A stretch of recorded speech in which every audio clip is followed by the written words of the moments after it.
Hi, I'm Maria Leijerstam, and 10 years ago I cycled to the South Pole. So in 2013 I became the first person in the world to cycle to the South Pole. A lot of it was thanks to this that I'm sitting on and working with Inspired Cycle Engineering on developing the polar cycle. As a result, when I got to the South Pole, I achieved the world record for becoming the first to cycle to the South Pole. And I also set the human-powered speed record of cycling in 10 days, 14 hours and 56 minutes, which I'm delighted to say is still a record. Even today, there are cyclists most years trying to go out to beat that record. So in 2010, I was in New Zealand with a friend cycling. I was very cycle fit and I was really enjoying time, on, at the time, 2 wheels. And when I got to the end of my cycle in New Zealand, I cycled from the north of the North Island to the south of the South Island. I remember looking across the water and thinking, oh, that's Antarctica out there.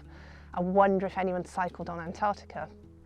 And a few days later, I went to an internet cafe and I Googled online there to see if anyone had ever cycled in Antarctica and cycled to the South Pole, and found out very quickly nobody had even attempted it. So initially I was looking at cycling on a bike because I'm a cyclist. I cycle mountain bikes, occasionally road bikes, mainly mountain bikes. I'm an adventure racer, so I travel around the world taking part in multi-sport races. So cycling is one of the things that I absolutely love to do. And through testing and training, I went to Norway, I went to Iceland. In 2010 we were lucky enough to have the very cold weather here in the UK as well, with 3-4 weeks worth of snow. I was out on my bike, and the more I really tested it, I also went out to Siberia and cycled across Lake Baikal, and I realised that if I'm going to achieve this, I've got to rethink cycling in some way. I've got to rethink the way I'm doing everything. I need to be able to carry a lot of kit on the bike. I need to have stability. Stability, I'd say, was probably the #1 key thing because of the speed that you travel. On just a 2-wheel bike, you just can't keep the feet on the pedals. You have to constantly put your foot down, which is something that today people that go out and cycle to the South Pole on 2-wheel bikes, they're ending up pushing, pulling, skiing and towing their bikes on their pulk because they're realising that it's just not right. So find out about Inspired Cycle Engineering down in Falmouth, and we set up a meeting. We came down and had a chat, and I was delighted that the team down there at the time, it was Chris and Neil and a few others, they didn't sort of shut the door on me. They actually kind of welcomed me with their open arms and were like, yes, we love the idea, we love the thought of this project, let's get working on it. And it wasn't very long, probably a few months later, and we had sort of the first prototype polar cycle ready to go for me to test. So it was brilliant, and I could sense sort of the excitement within the team as well. So it was lovely to sort of work with that as well, to really try and find out what was going to be the best sort of solution for cycling to the pole. So when I set off on the 17th of December in 2013, I remember saying to myself, okay, I've got to break this down into segments. The first part was on the Ross Ice Shelf, so it was relatively flat. It was quite compacted ice as well. I remember getting up at sort of 4 in the morning and being so eager to get going. And I jumped on the polar cycle and set off, and I waved off the team that had dropped me at the bottom of the glacier. And yeah, for the first day it went pretty well, but I remember distinctly thinking, oh, it's a bit harder than I was hoping and that I thought it would be. And it was only about 2 or 3 hours into the ride I realised that I'd left the brake on the polar cycle. And actually I did exactly the same thing today. When I jumped on this for the first time, I started cycling and I'd left the brake on. So it must be something that I just keep forgetting to do. So once I got the brake off, yeah, I had a good few days on the ice shelf really. It was this very steady climb, and it would get steeper and steeper until I got to the glacier. So I climbed up the Leverett Glacier, which sits at almost 3,000 metres. So it was 90 kilometres long. It went from pretty much sea level to almost 3,000 metres. And that took me about 4 days to climb in total. There was definitely moments where I thought, this is not looking good. I remember on the first day of climbing up the glacier, I was having to use my lowest gear already, which meant that my options were sort of out. And that's where I started this mantra of just keep the pedals turning. It's the only thing that was in my capability and my ability at the time, so just keep the pedals turning. And again, when I first saw this again today, the first thing I remembered was the logo here on the tyre, which was just a constant reminder going round and round really slowly that I was moving in the right direction. Then when I got, I topped out onto the ice cap then, up on the polar plateau. The conditions actually didn't improve because the snow got deeper, it got softer, there was much more sastrugi, and it was pretty tough going. You know, I think my absolute fastest speed at any one time was about 14 kilometres an hour. My slowest was sort of unrecognisable 0.1 kilometre an hour. So it was a long, hard churn. 17 hours a day I was pedalling this, but again, I was so fortunate to be in this amazingly comfortable position, very relaxed. I had everything that I needed with me.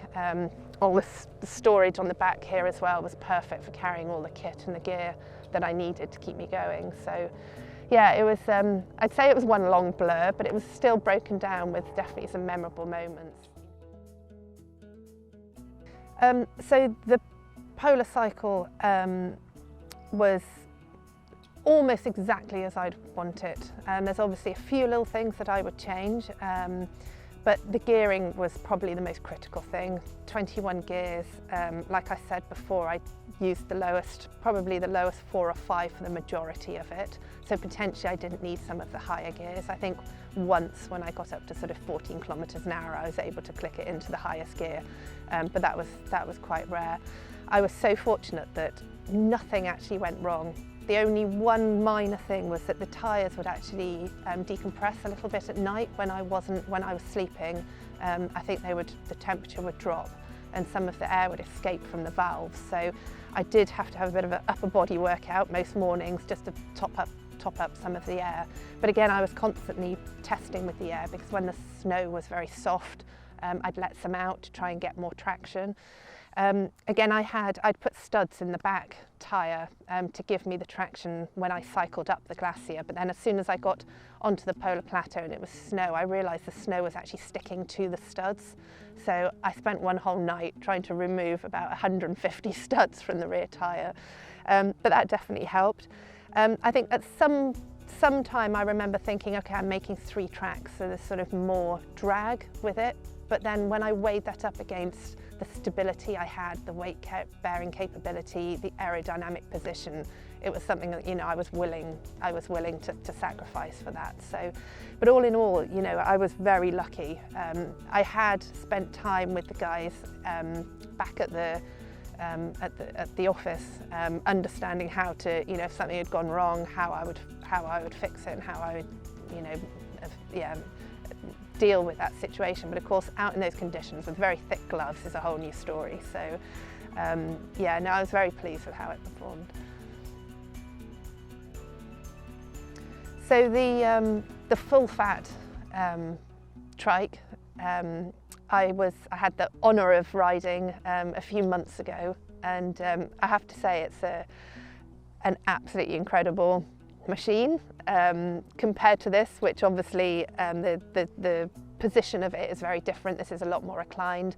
You sit up much more upright. It's a much more powerful cycle, I think. Obviously with the electric version of it as well, you can have an awful lot of fun. And in fact, earlier on I was just thinking about that needs to go to Antarctica, I think. The full fat electric version, some solar powered version possibly.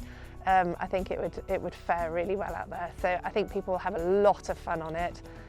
It's definitely the kind of trike that you want to go and have adventures with. Take all your kit, your sandwiches and everything with you on the back, and yeah, and set off on an exciting journey.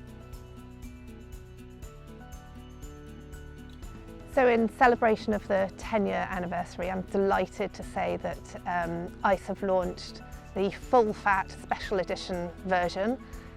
both in electric and without electric, which comes with a signed badge, my signature on the full fat, plus a signed copy of my book and a few other extra exciting bits and pieces. So yeah, definitely worth taking a look at that. The full fat is the perfect trike for big environments, be that sand dunes, snow, woodland trails, and with the electric motor, anything's possible. You can really go out there and have a brilliant day. I can't believe that it's 10 years ago.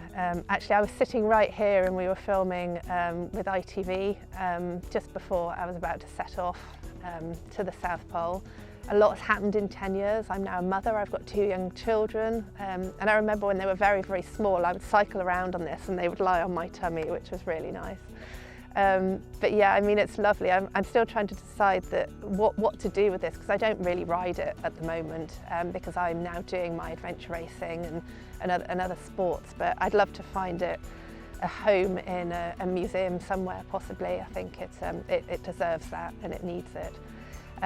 But yeah, it's very exciting that it's 10 years. I'm actually going to celebrate by cycling to the South Pole again, but this time it's a pub in Ireland, and I set off tomorrow night, late tomorrow night, on the ferry across to Rosslare, and I'm going to cycle 300 kilometres to the South Pole Inn, which also has some historical connection to Antarctica because it was founded by Tom Crean, who was one of the people on Captain Scott's expeditions.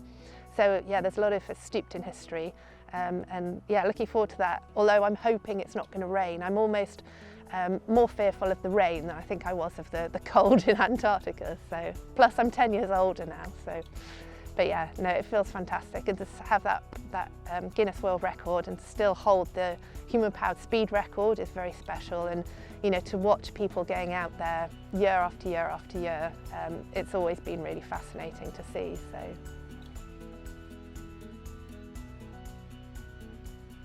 So one of the best feelings about holding the Guinness World Record is when my 8-year-old daughter, she picks up my book, which I've written about the South Pole, and she wants me to read it to her, and then she comes back and says, you know, one day, Mummy, I want to have a record like this as well. So, you know, to know that it's inspiring my own daughters is obviously the biggest thing that I could get from that. So yeah, I'm delighted.